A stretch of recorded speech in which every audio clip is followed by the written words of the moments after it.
This is the Caiaphas ossuary.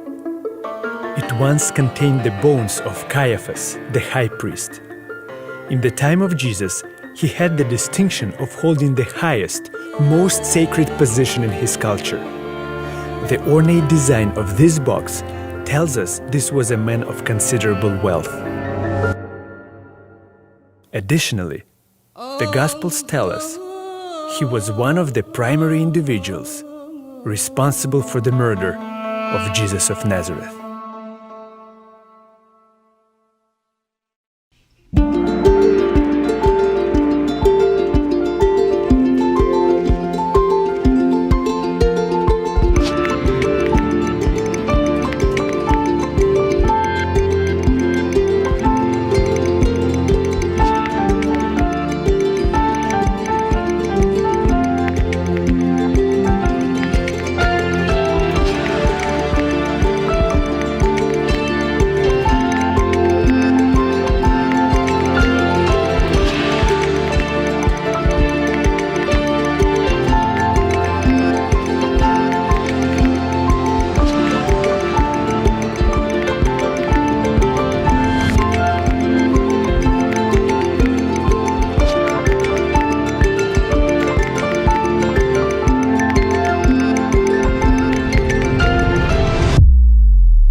Many of the world's religions have some sort of cleansing practice or concept of forgiving sins. Have you ever wondered why that is? Billions of people, all of whom on some level feel there's a part of them that's dirty, that needs to be cleaned. The first century Jewish culture Jesus was a part of was absolutely obsessed with ritual cleansing, the process by which a person would immerse themselves in a body of water to cleanse themselves of external impurities. This was extremely important, as being ritually unclean meant that one could not take part in the various religious festivals and services that were such a vital component of that culture. The most common method of cleansing would be to immerse yourself in a mikvah, a ritual bath. And since the need for cleansing was so constant, a mikvah could be found in many homes as well as in shared public spaces, such as this one in Jerusalem. This mikvah would have been very busy in Jesus' time, as it was located just outside the temple, and one could not approach this most holy site unless they were ritually clean. Typically, a person would undress, enter into the mikvah by a certain set of stairs, the dirty side, and fully immerse themselves in the waters of the mikvah, re-emerging from a different set of stairs, the clean side. The circumstances that necessitated a person in Jesus' world to cleanse their bodies in this way were many. Menstruation, taking part in animal sacrifices, having a rash or certain skin conditions, touching a dead body, touching any animal that died naturally, sexual relations, the discharging of various bodily fluids, childbirth, or eating a meal with a Gentile. The list was very long. In addition to those many requirements, simply coming into contact with someone who was ritually unclean would then make you unclean as well.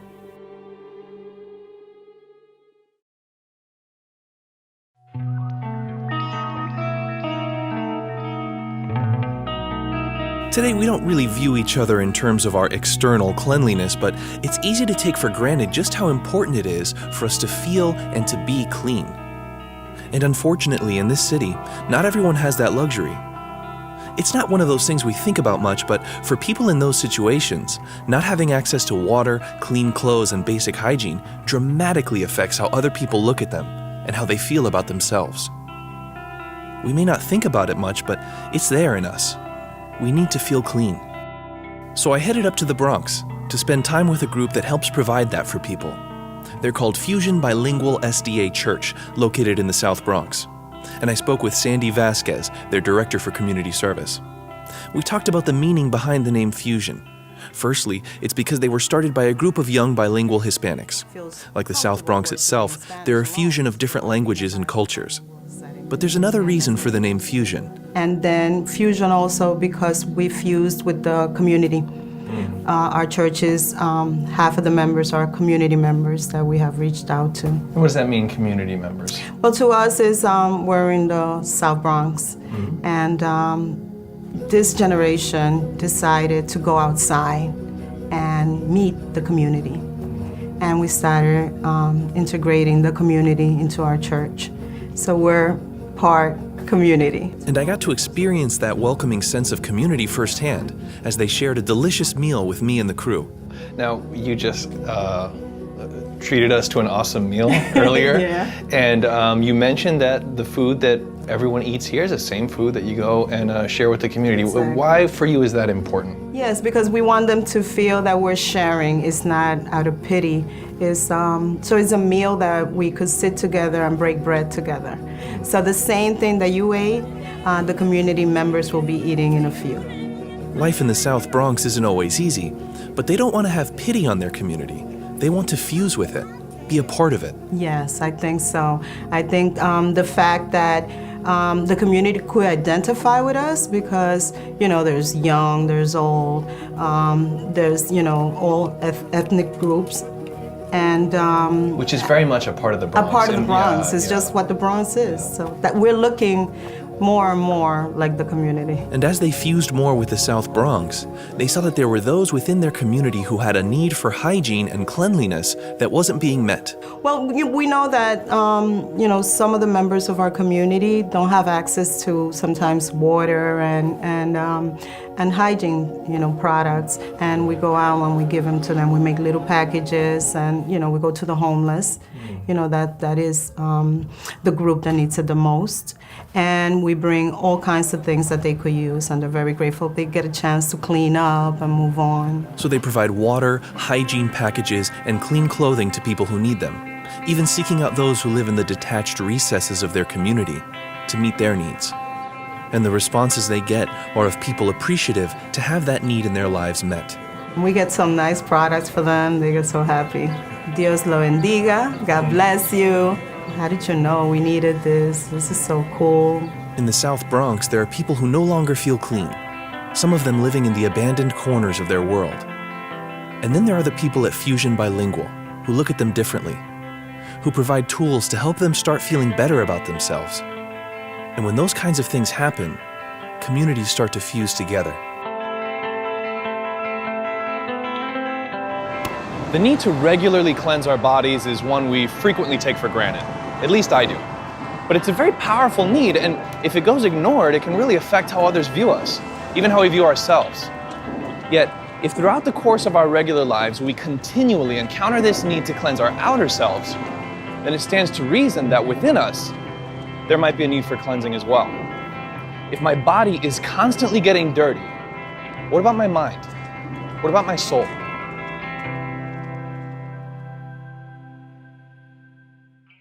In Jesus' first century Jewish world, cleansing on the deepest level, the cleansing of sin, could not be accomplished in a mikvah. That could only be carried out through a priest sacrificing an animal. And that sacrifice could only be done in one place, the temple. Through the regular sacrifice of animals, the sins of the people of Israel were believed to collect in the temple throughout the year. Finally, all of those sins would be absolved on the one very important day, Yom Kippur, the Day of Atonement. Of the thousands of priests that worked in the temple, the most important was the high priest. And the most important function of the high priest was cleansing the temple of all of Israel's sins on Yom Kippur, the Day of Atonement. It was a huge event, with large crowds gathering in the temple courtyard to witness the atonement of all of their sins. By the time the high priest had finished the process, the crowd would leave feeling the immense relief of knowing all of their sins had now been forgiven. The high priest was perhaps the most revered person in the culture of Jesus' time, because he was the one responsible for the monumental task of atoning for an entire nation. He carried out that vital act of inner cleansing. This was so important to the people of Israel because without that cleansing, they wouldn't be fit to stand before God. In the Gospels, Jesus is the most important figure as well, and he is also presented as a priest. This was so important to the Gospel writers because according to them, Jesus did not just cleanse people, he allowed them to stand before God.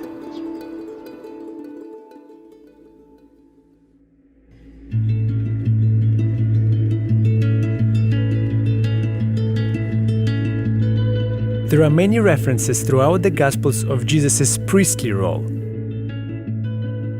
As an infant, the wise men brought him frankincense, an aromatic spice used in religious ceremonies. His uncle Zechariah was a priest.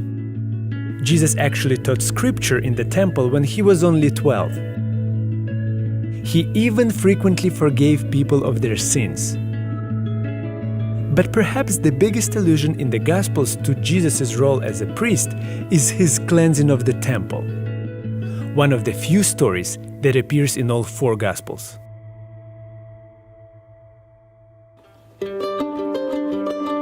This is the Temple Mount in Jerusalem. Its most significant structure is Kabat as-Sakra, the dome on the rock. This Muslim shrine covers a rock that holds sacred meaning for both Muslims and Jews. Muslims believe it to be the rock from which their holy prophet Muhammad ascended to heaven in his night journey. For the Jews, it is believed to cover the rock on which Abraham nearly sacrificed his son Isaac. It is on this same holy site that the temple stood 2,000 years ago in the time of Jesus. In that time, the temple was the holiest place on earth, believed to contain the very presence of God. Because of this, it was the only true place of worship in the world for a Jew. The caretakers of this most precious symbol of Israel's identity were the priests. Thousands of priests performed various functions in the temple, from sweeping the floors to daily sacrifices all the way to the high priest carrying out the sacrifice on the Day of Atonement. Shockingly, the Gospels depict Jesus entering into this sacred place and wreaking havoc. In this event, frequently referred to as the cleansing of the temple, the Gospels present Jesus at his most zealous. He overturns tables, he makes a whip and drives out everyone, including animals, from the temple court. In the cleansing of the temple, we see a very different kind of priest. Someone whose passion for God drove him to take bold steps to drive his religious group to change.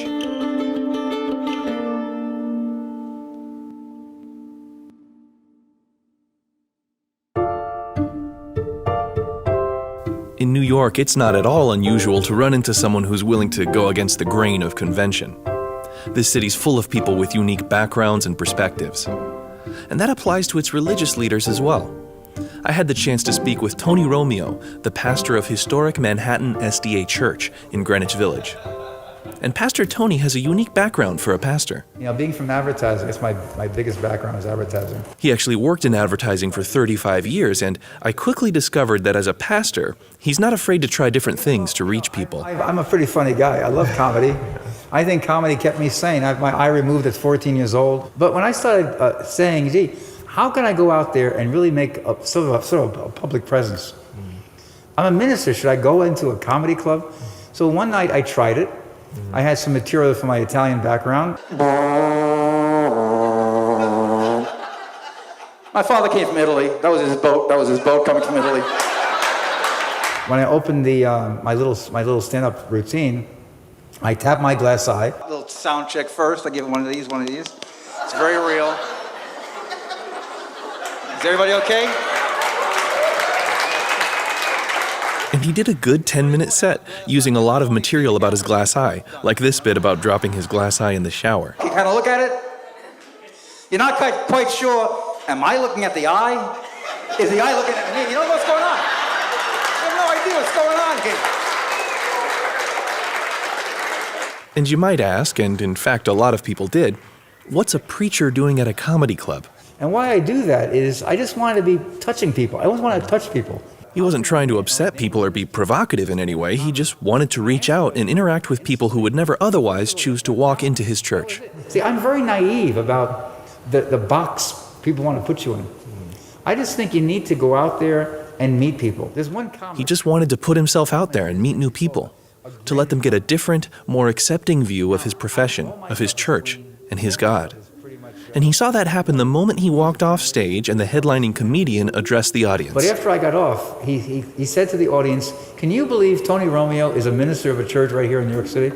And again, almost a standing ovation. They all applauded because they couldn't believe that a minister of a Christian church was appearing at a comedy club. These are the things we need to start doing. And that was the dominant, overriding theme of everything we talked about: acceptance. Of pushing yourself out of your comfort zone to reach and meet new people, to show them a different picture of God, a God that loves everyone and wants to connect with them.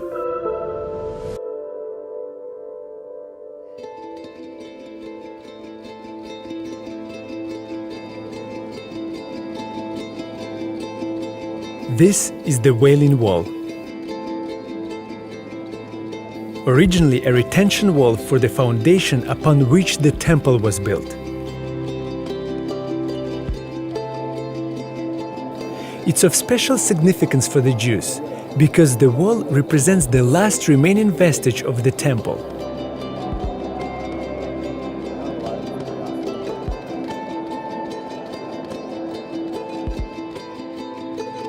But in the time of Jesus, this stone and others like it were posted along the balustrade that separated the temple courtyard from the temple itself.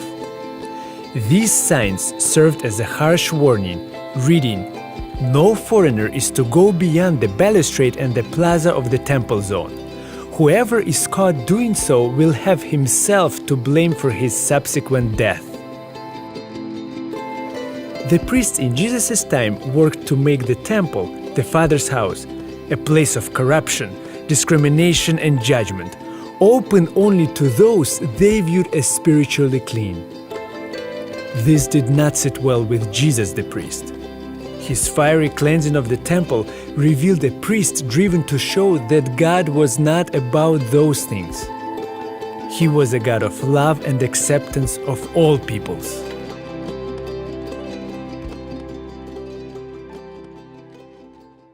From the beginning of our talk, Pastor Tony emphasized that he believed Jesus' accepting, loving attitude toward all people would make him a perfect fit for New York. He never prejudged anybody. He was very real with people. And this is essentially important in the city, especially New York City. Because New York City is a place where you're going to meet on every single block a different personality. And in talking about how Jesus would fit into today's society, I asked if this theme we find in the Gospels of Jesus' acceptance in the face of religious intolerance is something that's still relevant today. Well, where do we start? Where do I start? Well, he started by emphasizing that, firstly, religious institutions shouldn't view themselves as some sort of ultra-exclusive club, in which potential members need to be carefully screened for admittance. But acceptance is important because we're not the TSA, like at an airport. People would think we're the TSA. To bring people into the church, they have to pass this, Right. got to pass this code. Right. You just bring them in, Right. Just bring them in and let the Holy Spirit work with them. And that's what's so important about acceptance. It's not just the thing that gets someone in the door. It's the very thing that can change someone's life. That acceptance itself can be transformational, Of can course it? it can. Just the Of notion of course. someone who is, Somebody loves me. someone loves me and when no one else does, Right. that itself can be Right. transformational Exactly. for someone. And there's nothing up my sleeve. That's key. Yeah. To genuinely accept and love someone can change their life. But when the opposite happens, it can cause lasting damage. And Pastor Tony knows that feeling firsthand. He recounted a story from when he first started in the ministry. I'm there. I'm all charged up to go into the ministry. And a man comes up to him. He's a minister. Comes to me and said, "Well, Tony, it's nice of you to want to go into the ministry, but because you have one eye, God can never use you because you're like a lamb that was blemished." And in the Old Testament, some kind of convoluted nonsense that God couldn't use me. But Tony decided, no, God does want to use me. I went into the ministry bivocationally. I was an advertiser for 30 years and then went into the ministry, more recently, but I always were preaching all the time. Pastor Tony didn't let it stop him, but unfortunately, Being judged for a physical disability is a story as old as time. In addition to not accepting foreigners, the temple priests had a stern policy of not allowing anyone with physical disabilities to enter into the temple. To them, these people were cursed by God and had no place in His house. Jesus the priest, on the other hand, had a very different perspective. After He performed His very unorthodox cleansing of the temple, He declared that this house of God was a house of prayer for all nations. And finally, He welcomed the blind and the lame into the temple so that He could heal them. Jesus' revolution presented a paradigm shift. This priest welcomed and restored all those whom other priests deemed cursed, unworthy, and unclean. Pastor Tony feels a burden to show his community that God's house is a place where anyone is welcome, accepted, and loved. And not only that, a place where they can be built back up. So his church holds concerts, charity events, healthy cooking classes, even hosting 9 different addiction help programs. We have Alcoholics Anonymous, 7 of those. We have Children of Alcoholics. We'll meet here on Thursday. And the newest group is called Debtors Anonymous. I may join them. True acceptance provides something restorative to build people back up. It seems like a simple enough message, so I asked Pastor Tony, why don't we see this more in our religious communities? Well, let me put it this way. Let me say that I think Christ's message of acceptance is dynamically in opposition to the human spirit of always judging people. Religion can sometimes be judgmental because people are judgmental. But as Pastor Tony emphasized over and over, look at Jesus instead, and what you'll see is love and acceptance. Jesus' cleansing of the temple was a revolution against religious intolerance, highlighting a radical acceptance of those that other priests refused to accept. But there was something else that stirred the zeal of this priest. The Father's house had become a place of corruption.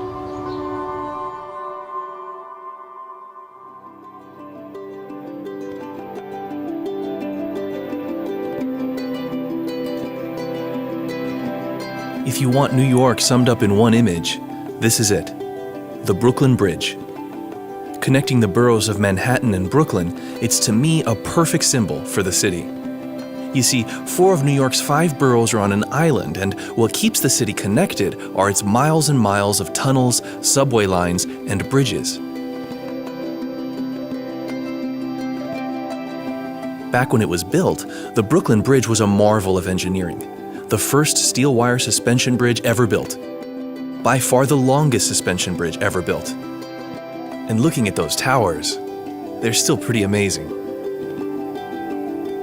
When construction was completed in 1883, Brooklyn was its own separate city, and the only way to make it from one city to the other was to cross the East River on a boat.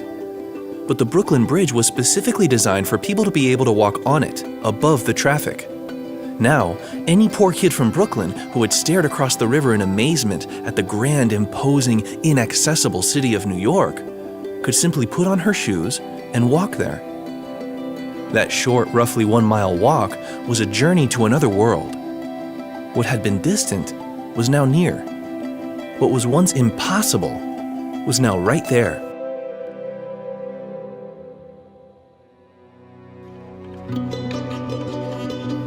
In the time of Jesus, priests were viewed as bridges to God. The Romans actually believed this as well. As Tiberius Caesar, the Caesar, when Jesus cleansed the temple, actually bore the title Pontifex Maximus, the high priest of the empire. Interestingly, that Latin word used for priest, pontifex, literally means bridge builder. The people of Jesus' world who wished to have access to God were presented with several bridges to get there. All of them were men of immense power, influence, and wealth, including the most powerful men in the world. On the other side of the bridge, in Brooklyn, I got to hang out with Michael Edwards. He's the president of a group called the Seventh Scroll, and I gotta say, they're doing something pretty unique to try and bridge people to God. And as Michael told me, to do that in Brooklyn, you have to try something different. People in New York City, a lot of people in New York City have been scarred from religion or religious institutions. And a lot of people aren't too receptive to hear about God per se, especially if you were to just stick a Bible in front of them. So Michael was struck with an idea. He felt God calling him to try something different. And I was really scared, didn't know what to expect, but I trusted God and I just wanted to move forward with him. So he started up the Seventh Scroll, and they've developed some programs to try and show people God in a different context. And just really allow people to see the goodness of God through our charitable services. So we have a free bus service, we have clothes and food distribution, and we also have a Bible study, like a lifestyle education, so to speak, a program, and we're working on a free daycare. And that theme of free sums up what the Seventh Scroll offers, including their bus, which follows bus routes around Brooklyn offering free rides. And even though Mike is the group's president, he also drives the bus. And when he pulls up to a bus stop, people's initial reaction is usually very skeptical. For the first time, people are really nervous, right? So you get people tiptoeing on the bus, and then they're kind of looking around to see, is this a setup? Am I being punked? But after they sit down and they kind of get the vibe and they meet Joe or whoever other volunteers are with us for the day, they kind of relax. They hear what we're about. And then they see, oh, we're handing out free food, free clothes, then people relax even more. It might be hard for people to accept initially, but there really are no strings attached. It is literally a free ride. There are no requirements, and we get a wide range of people from all ethnic backgrounds. People just come onto the bus. They're just happy to get a free ride. A lot of people tell us, in this day and age, to get something for free when there's nothing in return is hard to find. And people try to wrap their minds around it, and they're just, for a long time, just stunned. So you see a lot of blank stares on the bus, but by the time they leave, it's just all smiles. And in addition to providing a nice, free ride for people, Mike's seen how the bus can really help someone in a desperate situation. A gentleman who was shivering in the snow. We had a huge downpour of snow last winter, and the gentleman was shivering in the snow. He'd been waiting on the bus for over 2 hours, and the buses weren't running. And we happened to come along. So you were running in the snow I when was no running. one else was? When no one else was running, we were running. And we actually pulled up to the bus stop. He was shivering, and he said he almost went home, but something told him to stay. And it just so happened that he didn't have any money to get home. So he was praying to God, how was he gonna get home? We come along with this free bus, he gets on, and we're giving away free bread. And he was just like, man, God definitely sent you for me. And that was just a blessing to hear that. Mike's seen firsthand how this bus is literally a vehicle that God uses to help people. The Seventh Scroll also offers Bible studies for people who might want to develop that relationship further, and because of their experience on the bus, many people have been interested. And we've seen a great flux. We started at about 5 people in our Bible study, and now every Friday we get upwards of 60, 65 people. So we're growing steadily, and we're just thanking God for what he's done. This bus allows Mike and his team to offer the people of Brooklyn something truly free that can get them where they need to go. It provides a space for them to interact with their community and maybe foster a relationship. And we're hoping and we're praying that that relationship that we have fostered with them, they can foster that with God. That's what this bus is for them. A different way to provide a bridge to God. And it's free. In Jesus' world, the temple was the only place where someone could connect to God. And the corrupt temple priests did everything they could to make a profit from this. In order to atone for their sins, pilgrims would have to approach a table in the temple courtyard to purchase a specific type of sacrificial animal sold only by the priests, who also charged them an exchange rate fee, doubling their profits. It was these same tables that Jesus overturned in anger. The most powerful of all of these priests, Caiaphas, the high priest, would have lived in the neighboring Herod's quarter, the most opulent area in Jerusalem. And given that both areas were elevated, many scholars believe that there would have been a bridge connecting the two. This would have allowed the high priest to bypass the people completely, walking above them on his way to the temple.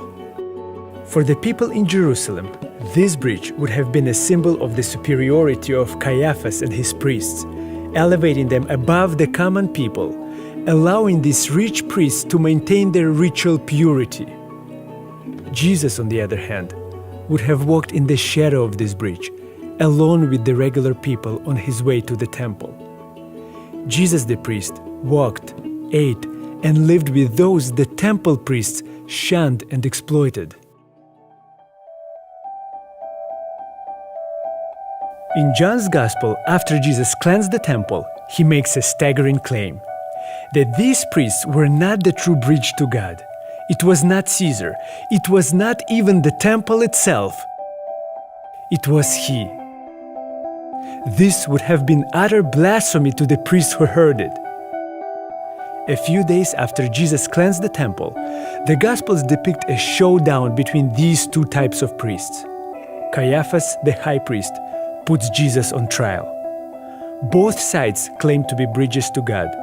Now, one was sentencing the other to be executed. In the Gospels, we find two different types of bridges to God.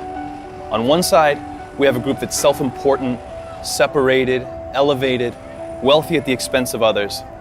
If that's the bridge to God, then that's a God I want no part of. But if this guy, Jesus, the priest who walked among the people, who promoted a God for everyone, who healed and restored those no one else would touch, if he's a bridge to God, then that's a God I want to connect with.